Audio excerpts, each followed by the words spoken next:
আসছে আরো মার্কিন নিষেধাজ্ঞা, কতটা প্রস্তুত সরকার?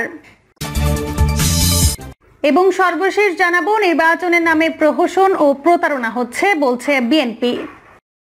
এতক্ষণ শুনছিলেন সংবাদ শিরোনাম, এবার বিস্তারিত।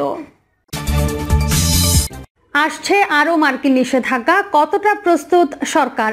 বাংলাদেশের ওপর আরো মার্কিন নিষেধাজ্ঞা আসছে।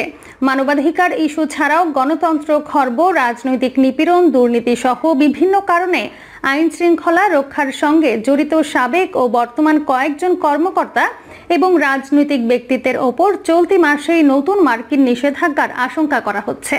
তবে যে কোনো ধরনের নিষেধাজ্ঞা মোকাবিলায় প্রস্তুত রয়েছে সরকার। যুক্তরাষ্ট্রের সঙ্গে শেখ হাসিনা সরকারের দূরত্ব যেন কমছেই না। র্যাবের ওপর নিষেধাজ্ঞা, নির্বাচন ইস্যুতে ঢাকায় নিযুক্ত মার্কিন রাষ্ট্রদূত পিটার হাসের তৎপরতা, বঙ্গবন্ধুর আত্মস্বীকৃত খুনিকে ফেরত না দেয়া এবং নোবেল বিজয়ী ডক্টর মোহাম্মদ ইউনুস ইস্যু সহ নানা কারণে আওয়ামী লীগ সরকার যে যুক্তরাষ্ট্রের ওপর নাখোশ তা বেশ দৃশ্যমান। তবুও দুই সরকারের মধ্যে বাণিজ্য ও বিনিয়োগ, নিয়মিত অংশীদারির সম্পর্ক এবং কূটনৈতিক যোগাযোগও অব্যাহত রয়েছে। সম্প্রতি প্রধানমন্ত্রী যুক্তরাষ্ট্র সফর করে এসেছেন। এমনকি নির্বাচন ইস্যুতেও যুক্তরাষ্ট্র এখন অনেক নমনীয় স্বরে বক্তব্য দিচ্ছে। এরই মধ্যে ফের নিষেধাজ্ঞার আভাসে রাজনৈতিক ও কূটনৈতিক মহলে প্রশ্ন উঠেছে, যুক্তরাষ্ট্র কি বর্তমান সরকারকে চাপে রাখতে চাইছে? কোন স্বার্থ হাসিলে মার্কিন এই চাপ? 2021 সালের 10 ডিসেম্বর র্যাব ও এর কর্মকর্তাদের বিরুদ্ধে মার্কিন নিষেধাজ্ঞার মধ্য দিয়ে শেখ হাসিনার সরকার ও যুক্তরাষ্ট্রের প্রকাশ্য টানাপোড়েন শুরু হয়। সরকারের পক্ষ থেকে যুক্তরাষ্ট্রকে তথ্য উপাত্ত দিয়ে জানানো হয়, র্যাব কর্মকর্তাদের বিরুদ্ধে যে কোনো ধরনের অভিযোগ আমলে নিয়ে তাদের বিচারের আওতায় আনা হয়। এছাড়া এলিট ফোর্স র্যাবের জঙ্গি ও সন্ত্রাস দমনের পাশাপাশি দেশের নিরাপত্তা ও আইন শৃঙ্খলা রক্ষায় অবদানও যুক্তরাষ্ট্রের অজানা নয়। তবুও গত 1.5 বছরে র্যাব ও এর কর্মকর্তাদের ওপর থেকে নিষেধাজ্ঞা তুলে নেয়নি যুক্তরাষ্ট্র। এমন অবস্থায় ফের নিষেধাজ্ঞার গুঞ্জন শোনা যাচ্ছে। সংশ্লিষ্টরা মনে করেন, নতুন এই নিষেধাজ্ঞার তথ্য জেনেই প্রধানমন্ত্রী শেখ হাসিনার সাম্প্রতিক বিভিন্ন বক্তব্য ও সাক্ষাৎকারে যুক্তরাষ্ট্রের কড়া সমালোচনা করছেন। সরকার প্রধানের মার্কিন সমালোচনা আরো কঠোর হয় চলতি বছর। গত 10 এপ্রিল জাতীয় সংসদে বক্তব্যে যুক্তরাষ্ট্র চাইলে যে কোনো দেশের ক্ষমতা উল্টাতে পাল্টাতে পারে এমন মন্তব্য করেন প্রধানমন্ত্রী। এরই মধ্যে আগামী নির্বাচনের আগে দলকে আরো শক্তিশালী করার পাশাপাশি যে কোনো ধরনের দেশি বিদেশি ষড়যন্ত্রের বিরুদ্ধে নেতাকর্মী সমর্থকদের সতর্ক থাকার নির্দেশ দিয়েছেন তিনি। সম্প্রতি বিবিসিকে দেয়া সাক্ষাৎকারেও এক প্রশ্নের জবাবে যুক্তরাষ্ট্র তাকে ক্ষমতায় দেখতে চায় না এমন মন্তব্য করেন সরকার প্রধান।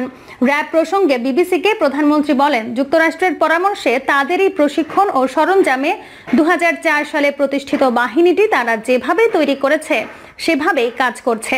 তাহলে কেন তারা এই নিষেধাজ্ঞা দিল? ফের নিষেধাজ্ঞার আশঙ্কাকে দুর্ভাগ্যজনক বলে মনে করেন বাংলাদেশ এন্টারপ্রাইজ ইনস্টিটিউটের প্রেসিডেন্ট ও সাবেক রাষ্ট্রদূত এম হুমায়ুন কবির। তিনি বলেন, বাংলাদেশ এখন বিশ্বের সঙ্গে শুধু রাজনৈতিকই নয়, বাণিজ্য, বিনিয়োগ, প্রযুক্তি এমনকি কৌশলগতভাবেও জড়িত। তাই বৈশ্বিক প্রত্যাশা বিবেচনায় রেখে কাজ করলে নিষেধাজ্ঞার মতো চ্যালেঞ্জগুলো এড়ানো সম্ভব হবে। যে কারণে ফের নিষেধাজ্ঞার শঙ্কা।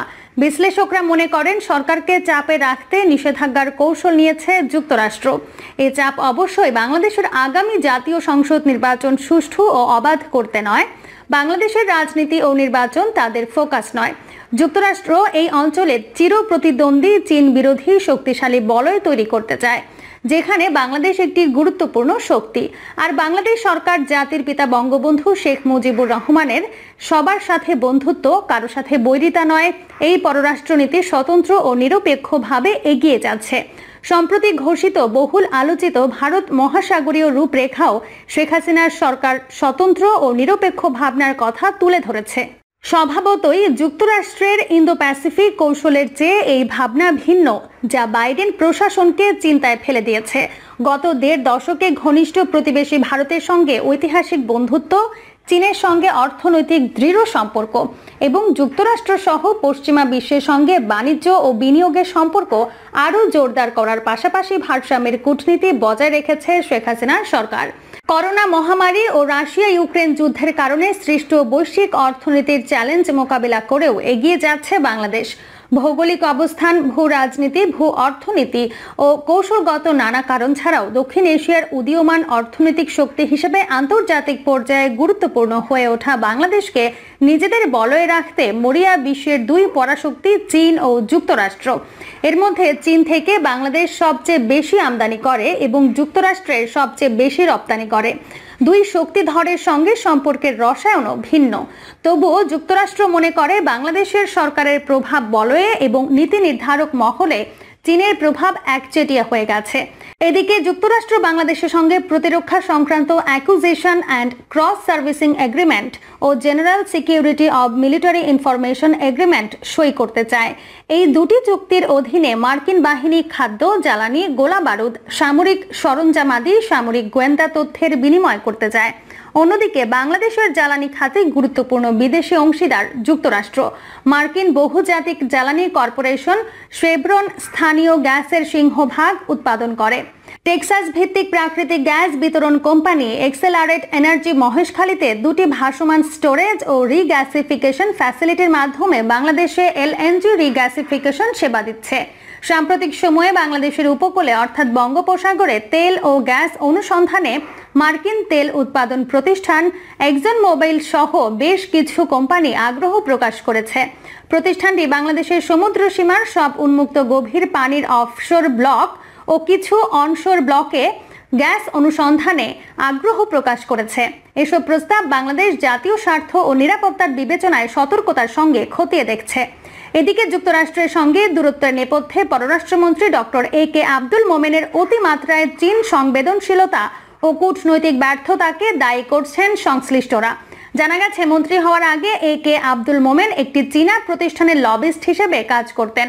বিভিন্ন প্রকল্পে চীনের ঝুঁকিপূর্ণ বিনিয়োগে পররাষ্ট্রমন্ত্রীর ভূমিকা রয়েছে, যা মার্কিন প্রশাসনের সঙ্গে বাংলাদেশ সরকারের টানাপোড়েনে ভরসে ঘি ঢেলেছে। এক নিষেধাজ্ঞা চলমান থাকতে নতুন নিষেধাজ্ঞা এলে মাঠের রাজনীতিতে কোণঠাসা বিএনপি সহ সমমনা দলগুলোর জন্য মেঘ না চাইতে জলের যোগান দেবে। এর ফলে সরকার বিরোধী আন্দোলনও চাঙ্গা হবে বলে মনে করছেন সংশ্লিষ্টরা। প্রস্তুত সরকার। নতুন করে মার্কিন নিষেধাজ্ঞাকে বড় চ্যালেঞ্জ মনে করছে না সরকার সহ সংশ্লিষ্টরা, বরং গত 1.5 বছরে বেশ দৃঢ়ভাবে প্রধানমন্ত্রী শেখ হাসিনার দূরদর্শী নেতৃত্বে নিষেধাজ্ঞার মতো চ্যালেঞ্জ মোকাবেলায় প্রস্তুতি নিয়েছে সরকার। চীন ও যুক্তরাষ্ট্র বিশ্বের দুই পরাশক্তি 71-এর মুক্তিযুদ্ধে বাংলাদেশের স্বাধীনতার বিরোধিতা করেছে। ওই সময় বাংলাদেশকে স্বাধীনতা অর্জনে সহযোগিতা করে ভারত ও রাশিয়া। সেই যুক্তরাষ্ট্র বাংলাদেশকে 1972 সালে স্বীকৃতি দিলেও চীন দেয় 1975 সালে। গত 52 বছরেও বহুমাত্রিক সম্পর্কে উন্নীত হলে ওয়াশিংটন ঢাকার বিশ্বস্ত বন্ধু হয়ে উঠতে পারেনি। অথচ এর চেয়েও কম সময়ে চীন বাংলাদেশের অন্যতম উন্নয়ন অংশীদার হয়ে গেছে। এটিকে যুক্তরাষ্ট্রের কূটনৈতিক ব্যর্থতা বলে মনে করেন বিশ্লেষকরা। তারা মনে করেন, মুক্তিযুদ্ধ থেকে শুরু করে 75-এ জাতির পিতা বঙ্গবন্ধু শেখ মুজিবুর রহমানকে সপরিবারে হত্যা, 1/11 সহ নানা সময়ে বিভিন্ন অতৎপরতায় জড়িত ছিল ওয়াশিংটন। এমনকি বারবার অনুরোধ সত্ত্বেও বঙ্গবন্ধুর আত্মস্বীকৃত খুনি মৃত্যুদণ্ডপ্রাপ্ত আসামি রাশেদ চৌধুরীকেও ফেরত দেয়নি যুক্তরাষ্ট্র। বরং প্রত্যেক জাতীয় নির্বাচনের আগে তারা সরকারকে চাপে রেখে বিশেষ স্বার্থ বাগিয়ে নিতে চায়।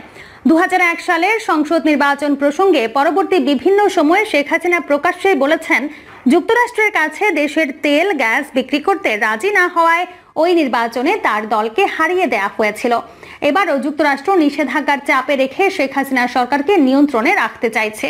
কিন্তু এবারে শেখ হাসিনা আরও শক্তিশালী এবং আরও দূরদর্শিতার সঙ্গে দেশি বিদেশি চাপ মোকাবিলায় নিজেই মাঠে রয়েছেন। ইতোমধ্যে বৈশ্বিক ডলার সংকট মোকাবিলায় সরকার প্রধানের নির্দেশনায় বিকল্প মুদ্রার জোট ব্রিক্সে যোগ দেওয়ার পরিকল্পনা করছে। এর ফলে কমবে মার্কিন ডলারের আধিপত্য। বৈশ্বিক বাণিজ্যের লেনদেনের মাধ্যম হবে নতুন মুদ্রায়। এছাড়া বাংলাদেশ, ভারত, চীন, সৌদি আরব ও রাশিয়ার সঙ্গে নিজ নিজ মুদ্রায় লেনদেনের পথেও অগ্রসর হচ্ছে। এমনকি দেশি পণ্যের বড় গন্তব্য যুক্তরাষ্ট্রের বিকল্প বাজার খুঁজতেও বিদেশে বাংলাদেশ মিশনগুলোকে নির্দেশনা দেওয়া হয়েছে। ইইউ ছাড়াও নতুন বা অপ্রচলিত বাজার হিসেবে পূর্ব এশিয়ার দেশ জাপান, অস্ট্রেলিয়া, রাশিয়া, দক্ষিণ কোরিয়া, চীন, সংযুক্ত আরব আমিরাতে, মেক্সিকো, মালয়েশিয়া, সৌদি আরব, দক্ষিণ আফ্রিকা সহ বিভিন্ন দেশে এখন বাংলাদেশি পণ্য রপ্তানি হচ্ছে। এছাড়া পরীক্ষিত বন্ধু ভারত ও জাপানের সঙ্গে বাংলাদেশের সম্পর্ক অনেক বেশি নিবিড় হয়েছে। যদিও ভারতের সঙ্গে শেখ হাসিনার সরকারের সম্পর্ক ঐতিহাসিক, আর প্রধানমন্ত্রীর সাম্প্রতিক টোকিও সফরে দুই দেশ অংশীদারি সম্পর্কে পা রেখেছে। বাংলাদেশ চীনের বিনিয়োগে ভারসাম্য আনতে জাপানি বিনিয়োগ বাড়ানোর ওপর জোর দিচ্ছে। জাপানের দ্য বে of Bengal industrial growth belt প্রস্তাব বাস্তবায়ন হলে বাংলাদেশ অনন্য উচ্চতায় যাবে। বাংলাদেশের ইন্দো প্যাসিফিক ভাবনাকেও স্বাগত জানিয়েছে জাপান।